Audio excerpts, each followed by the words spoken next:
Now we're at Thani's house, and he welcomed our delegation that came specially from Israel with minority Israelis, Muslims, Christians, Bedouins, Druze, and Jewish members of this delegation of the organization Reservists on Duty, in order to start and connect the bridges that our leaders signed on. My experience, we were just, telling Thani a little bit of our experience from the last few days. This is just an amazing feeling. I've never felt safe in any country outside of Israel speaking Hebrew, even if we're talking about Europe as well. I've visited today earlier the market where, they put the Israeli produce. And there's an Israeli flag next to the Emirati flag. And I did a video there speaking Hebrew in a really out loud, voice. And I didn't feel, threatened, or I didn't even feel the need to hide my identity or to hide where I'm from. And a lot of people came to ask me the works at the market where I'm from. And I said, I'm from Israel. What do you think of that? And they will immediately saying, oh my God, we were waiting for this to happen.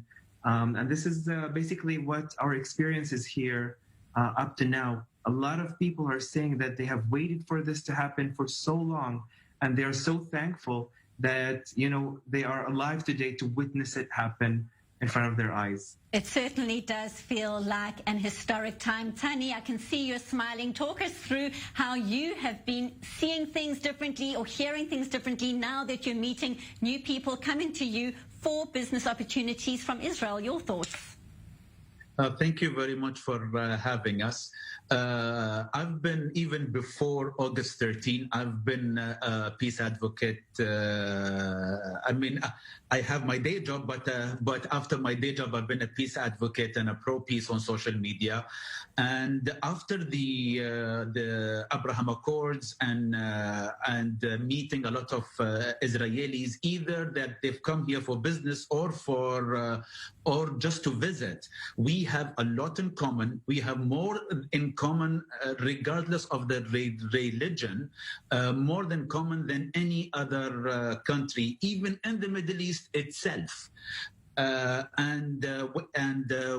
We both think alike when it comes to business in Israel and the United Arab Emirates. I think business will start quite soon, as we saw the Israeli produce already in the United Arab Emirates. Soon, I think we will see UAE products in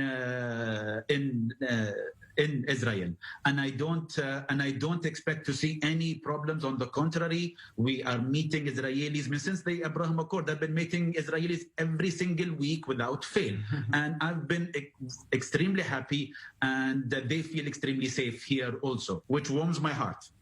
It certainly would be music to so many people's ears. Jonathan, these deals between Israel, the UAE and Bahrain have, of course, been making headlines for weeks now.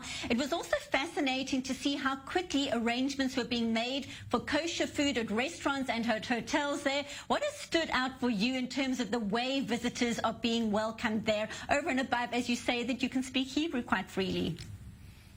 I think we are the first NGO organization that deals with, connecting people on a personal level.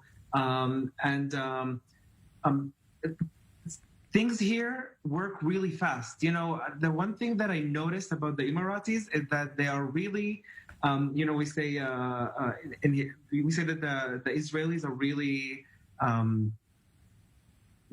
You can use the Hebrew word if it's easier. I forget the word in Hebrew. We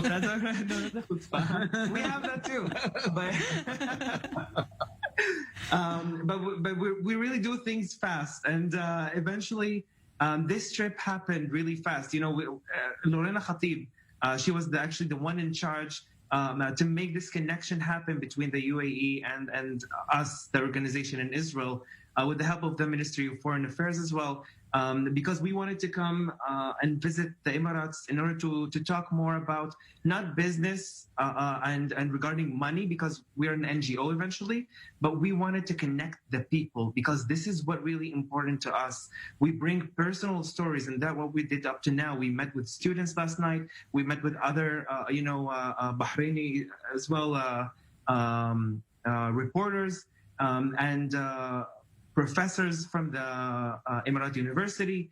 So we are working on this, on building this more of a personal connection, and hopefully we are gonna, in the future, in the near future, we're gonna do a lot of things together on a humanitarian basis. So eventually, I'm a Christian, so I don't really eat kosher food, but I have tasted it, and it's nice. It is. I live in Israel, so all my friends eat kosher food, so we're always having that. So this is fantastic, and we're really looking forward to see more Arab countries. Actually, the UAE was the first country to do that, and they were, we consider them as heroes today, right, because we're sure that they're going to open the gate for other more countries in the Middle East, Muslim countries, Arab countries, and even hopefully some European countries that are not so nice to Israel. Hopefully they will see how the Emiratis are excited with this connection, and it could be an example for the whole world.